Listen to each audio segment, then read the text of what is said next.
headlines, INEC begins accreditation of observers for February 3rd by-elections. Supreme Court reserves Ogun gubernatorial poll appeal. Plus, South Africa drags Israel to UN court over Gaza genocide.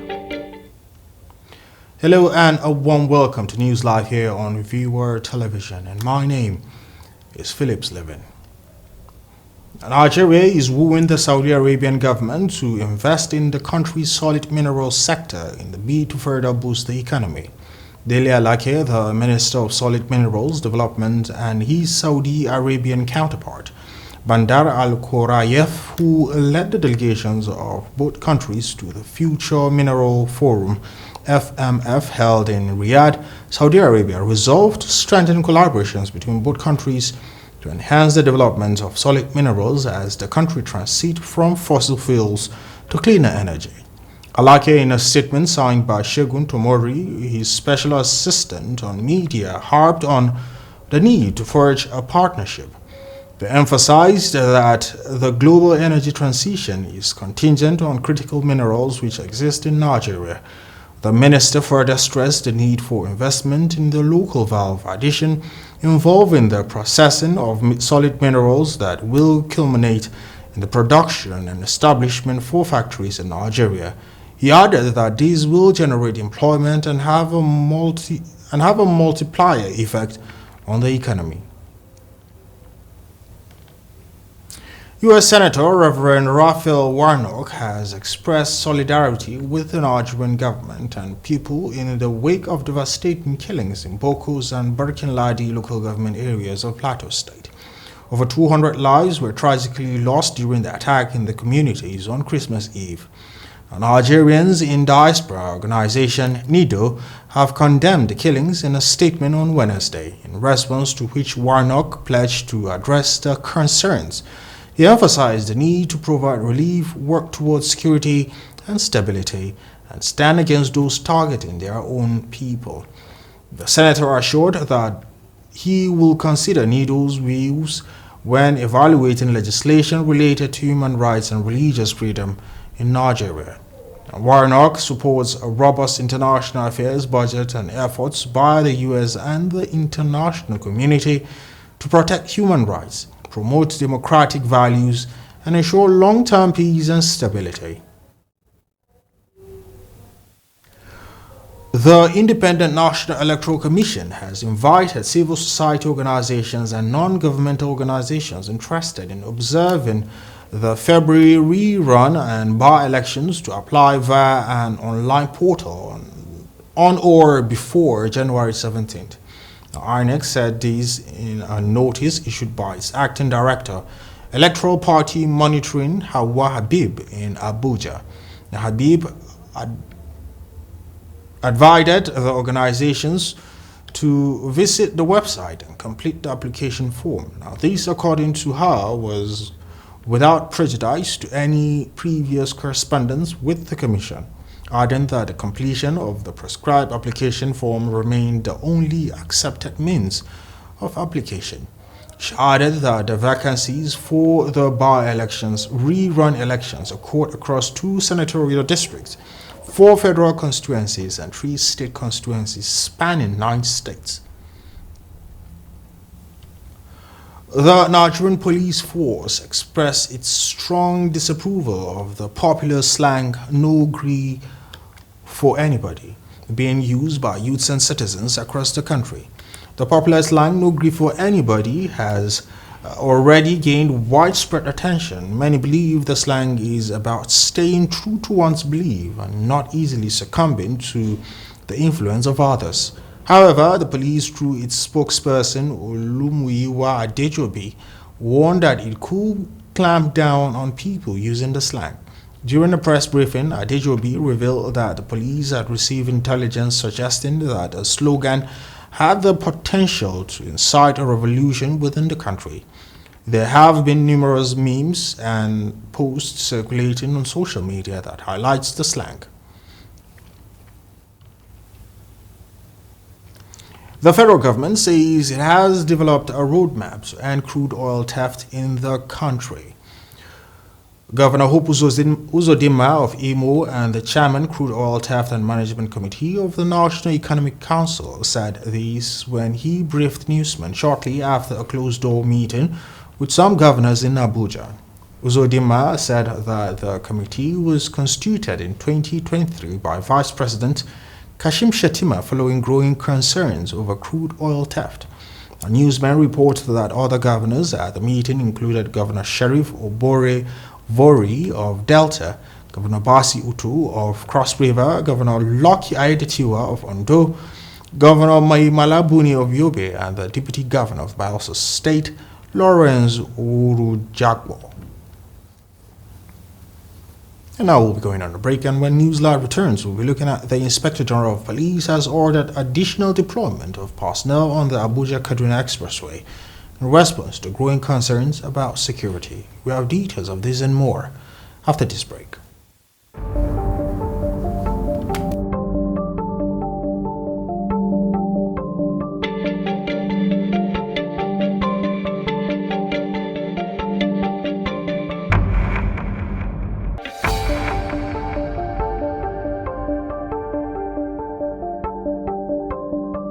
Pararam pra reparar, estão ouvindo esse som, pulsando seco no ar, merece nossa atenção. Preparem bem os sensores para poder captar. Parem usinas, motores.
Good morning, gentlemen.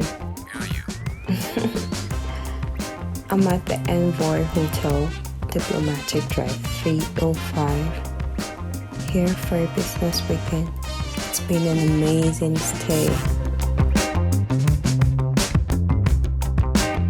Conference hall and business facilities here are stylish and innovative. The Envoy Hotel is luxury, esoteric, opulence, for ultimate comfort.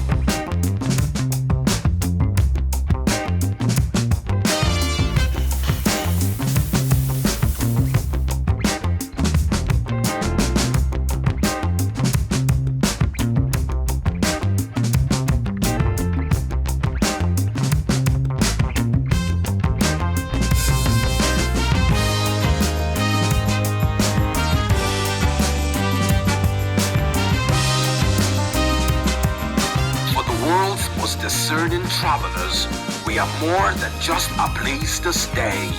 We are an icon of comfort, style, and thoughtful luxury. We are.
NEWSLIVE. Now, before we move forward, here is a recap of our top stories.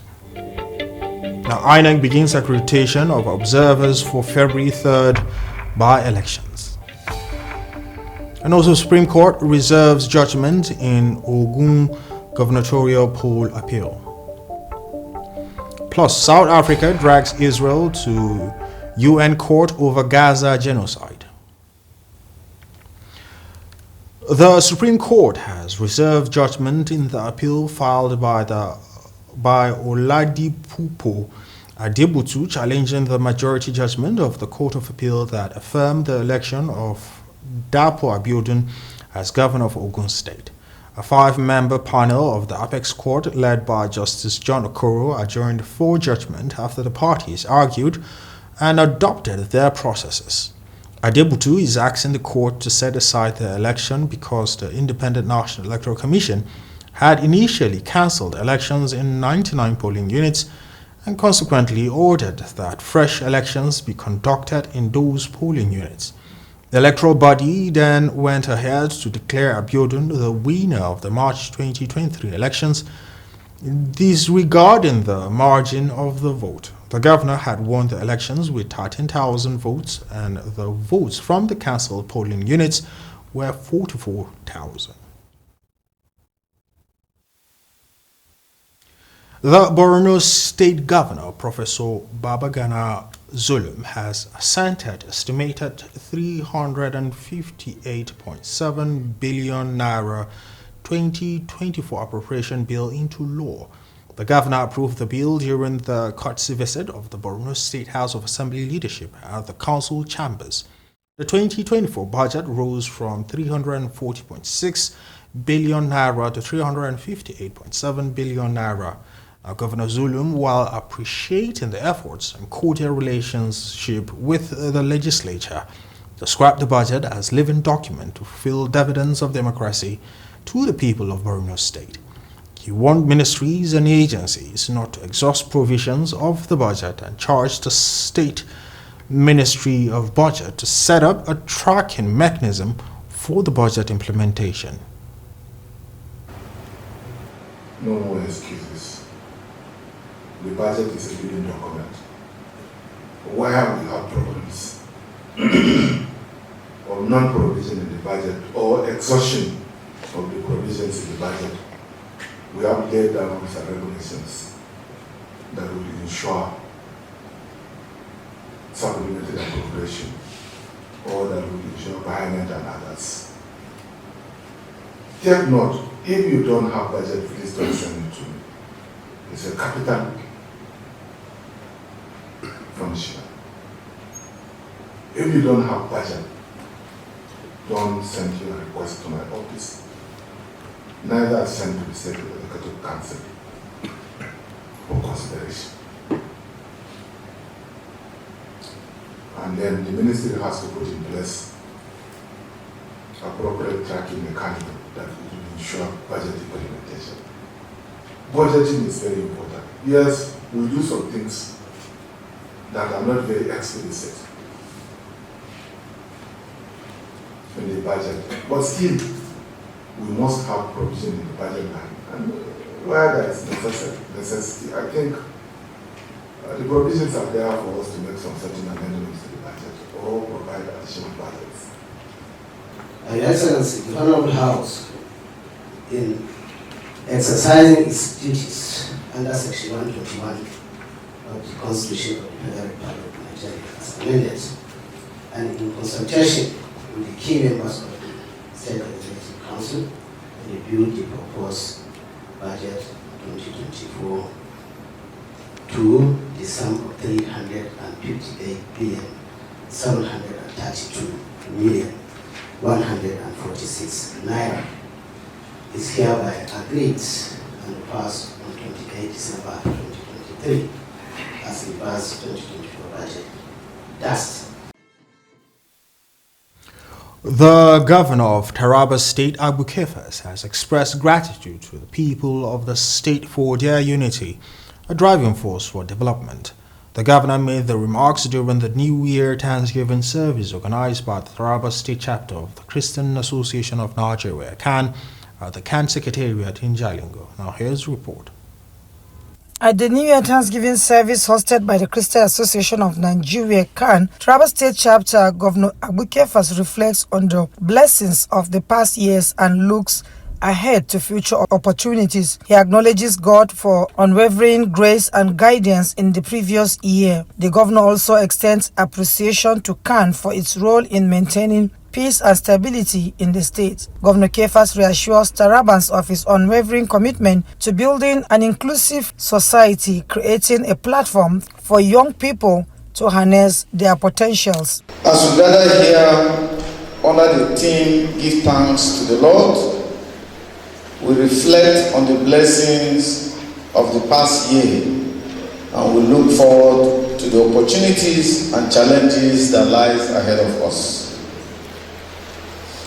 Brothers and sisters, in the spirit of gratitude, let us express our thanks to the Almighty for His unwavering grace and guidance that have brought us through the trials of the previous years. In his welcome address, the State CAN Chairman, Reverend Isaiah Magaji Jirapie, emphasizes that the service aims to thank God for a peaceful transition to the year 2024.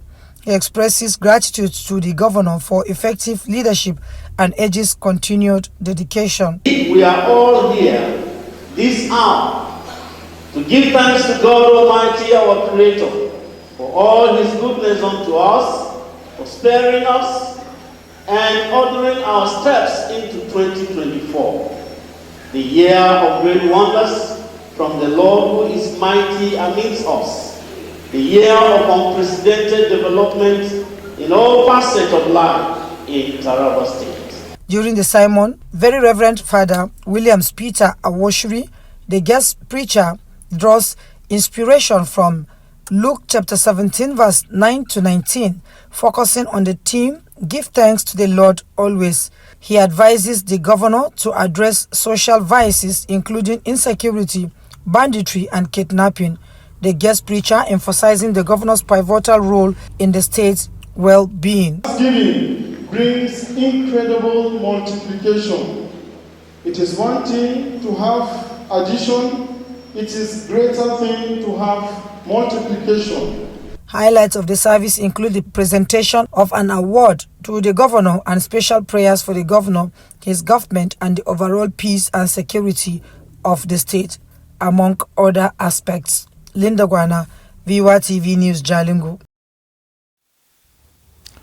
Still in Taraba State, Governor Agbukefas has commended elder statesman General T.Y. Danjuma for spearheading developmental projects across the state.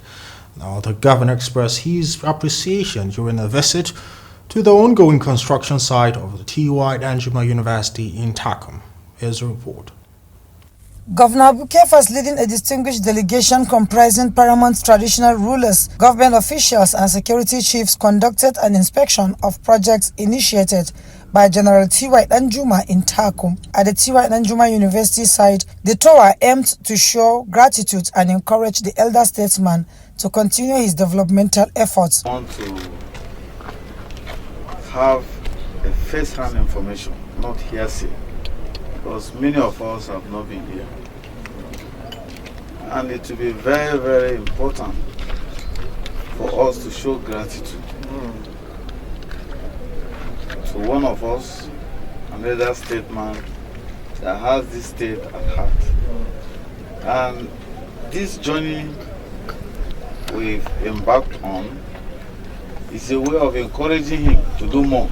Governor Kefas highlighted the significance of this project in harnessing the potential of the youth and fostering socio-economic development in the state. During the tour, project coordinator, engineer Michael Rodvin, provided insights into the ongoing construction, including the perimeter fencing, dam access roads, fish ponds, and landscaping. Construction of which financed by General T.Y. Danjuma. The vision is that this university will be most beautiful university in Nigeria, if not in all Africa. So this university will have different features. One of the major features is will have artificial lake that we are currently standing inside of it. This lake will serve also as a landscaping feature for beauty. Mostly it's for water supply, for drinking, and for fish farm that we are also constructing as part of the educational program.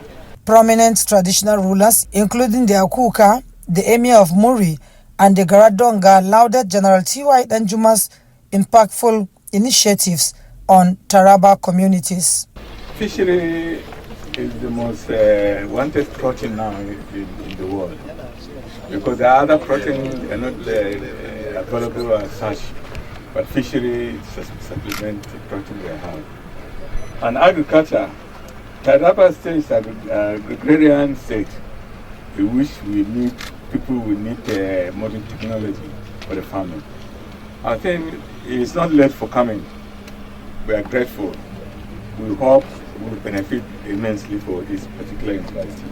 We are grateful to General T.Y. Danjuma for his foresight, good intention, good purpose, and we thank God for giving him to us. Just like the Emir of Muri said, now that this project is here, a lot of us will be planning to key into the ripple effects in the environment, in our economy. So the question I want to ask, if you have an answer, is what is the estimated time of completion? Governor Kefas extended the visit to Senator Daisy Danjuma Eyes Clinic in Takum, receiving insights into its operations. The delegation also visited the 93 Battalion Ada Barracks Takum and inspected other essential facilities, including the water facility. Linda Guana, VOA TV News, Jalingo.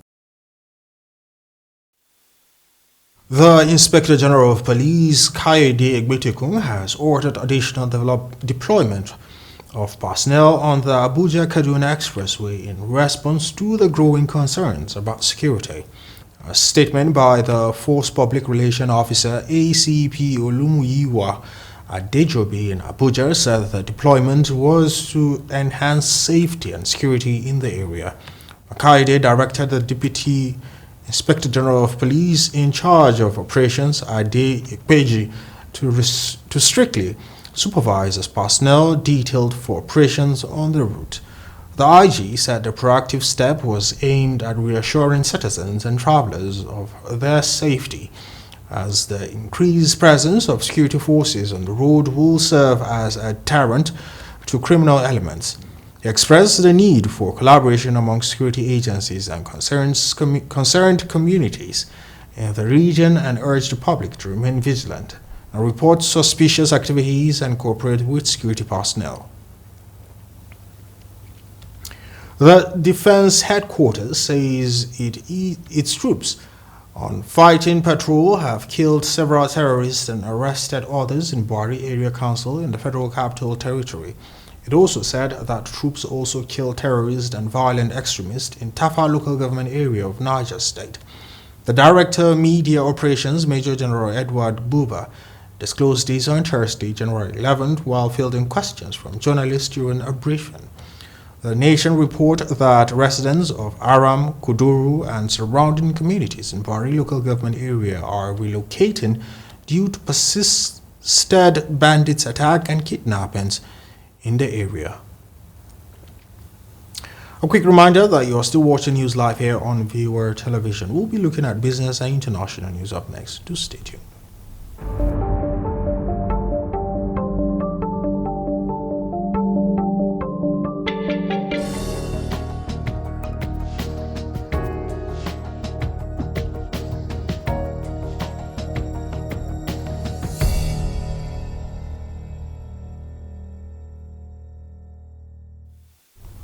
And on business news, few hours after dissolving the board of directors governing Polaris, Union, and Keystone Banks, the Central Bank of Nigeria has appointed new executive directors to oversee the affairs of the deposit money banks.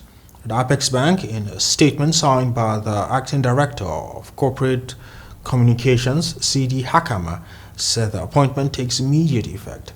According to the statement, Yetunde Oni, the first female CEO of the Standard Chartered Bank in Sierra Leone, was appointed as the Chief Executive Officer of Union Bank, while Manir Ringim was selected as the Executive Director of the Tier 2 Bank.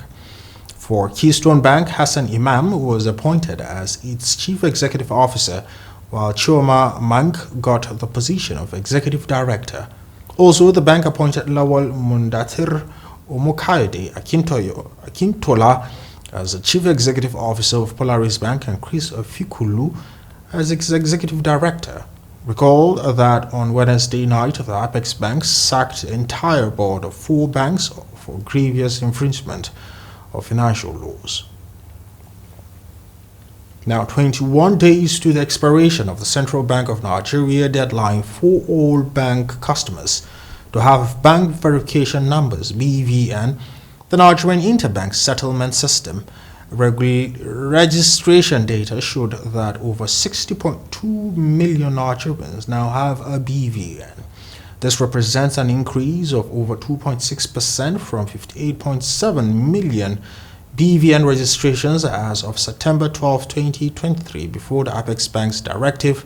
Now, recall that in December 1, 2023, CBN directed commercial, merchant, non-interest payment service banks and other financial institutions and mobile money operators through a circular that the BVN or national identification number attached to all accounts wallets must be electronically revalidated by January 31st, 2024. The circular says that effective March 1st, 2024, all funded accounts or wallets without BVN or NRN shall be placed on post no debit or credit, and no further transaction will be permitted. According to NIPS electronic payment fact sheets for 2021, the number of banks accounts in the country was 191.4 million, of which 57.9 million were inactive. The Nigerian Customs Service has recorded 3.206 trillion naira revenue collections in 2023, representing an increase of 21.4% from 2.64 trillion naira recorded in 2022. The Controller General of Customs, Adewale Adeniyi, disclosed the figures at a press conference in Abuja.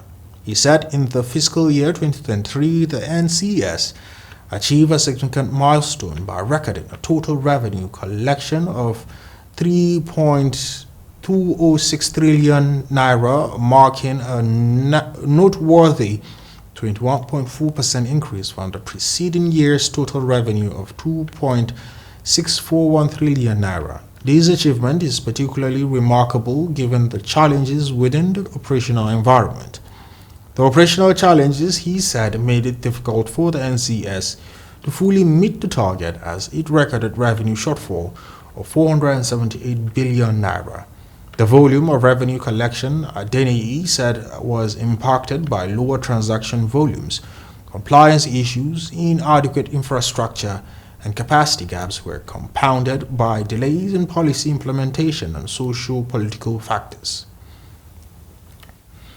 The winning streak in the stock market was halted following profit-taking in some blue-chip companies, leading to a loss of 639 billion naira to investors.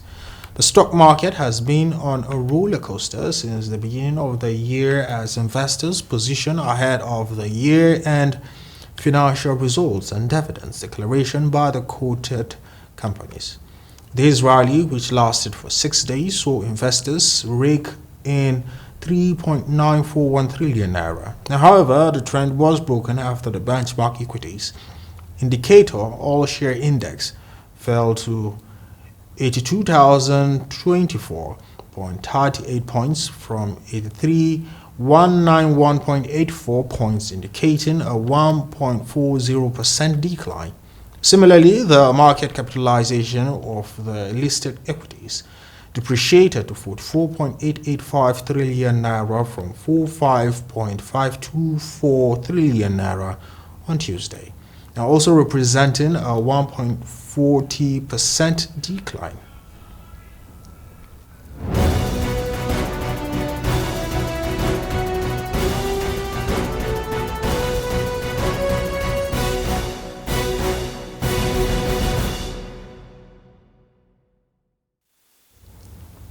And away from Nigeria, a bill seeking to ban public bodies boycotting Israel was passed in UK's House of Commons despite pro-Palestinian protests outside Parliament.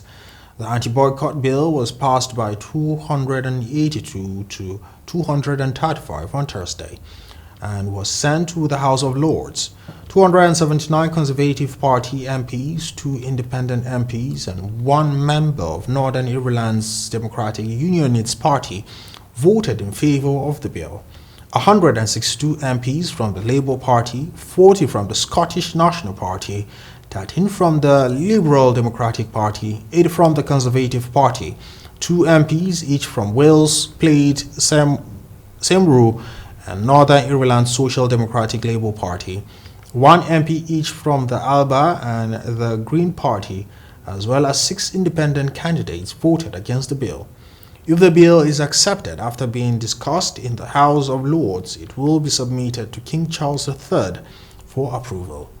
The House of Lords could also send a bill to the House of Commons for reconsideration.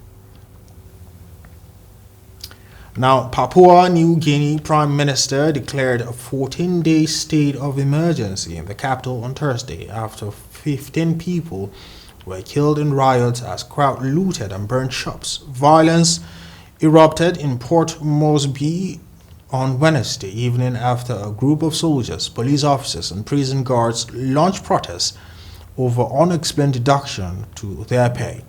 Within hours, the unrest had also spread to the city of Leh, about 300 kilometers to the north of the capital. At least 15 people were killed in the unrest in Port Moresby and Leh, said Police Commissioner David Manning. Now, Port Moresby's largest hospital treated 25 people with gunshot wounds, according to figures provided to newsmen, as well as 6 people with bush knife laceration. There were recommendations for outside forces to come in or for us to seek help elsewhere, but we decided that under the provisions of Section 226 of our Constitution, as well as the constitutional provision that we utilized yesterday to get police to come in, Section 204 of our Constitution, to get defense to come in to assist our police in the call-out. We thought these are sufficient for the moment.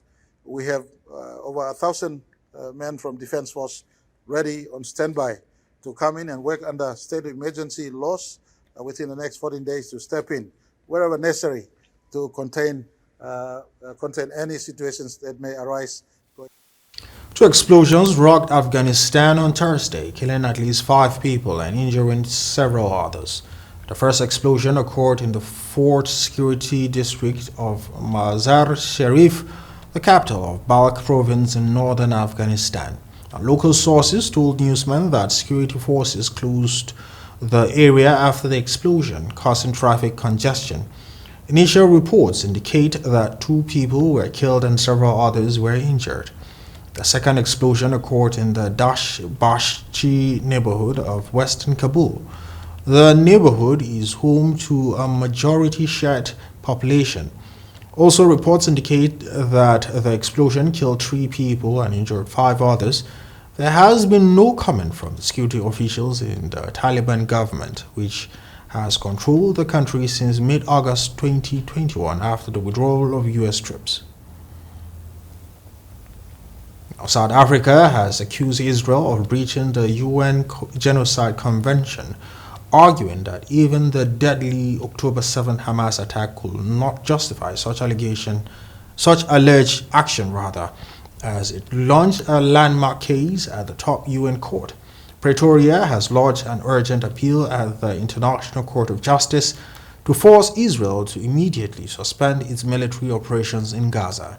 Israel has dismissed the case as atrocious and preposterous and vowed to set out a robust defense on Friday.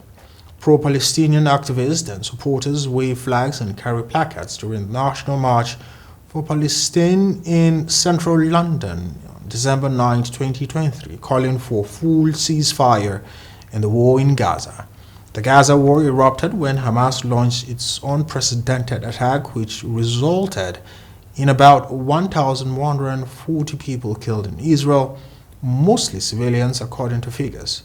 Israel has responded with a relentless military campaign that has killed at least 23,357 people, mostly women and children, according to Gaza Hamas-run health ministry. And that's all on NEWSLIVE. Before we go, let's take a look at our top stories for the evening. You've heard INEC begins accreditation of observers for February 3rd by-elections. And also, Supreme Court reserves judgment in Ogun gubernatorial poll appeal. Plus, South Africa drags Israel to UN court over Gaza genocide. Well, many thanks for watching. My name is Philip Sliven. Please stay tuned and enjoy the rest of our programs and have a great evening.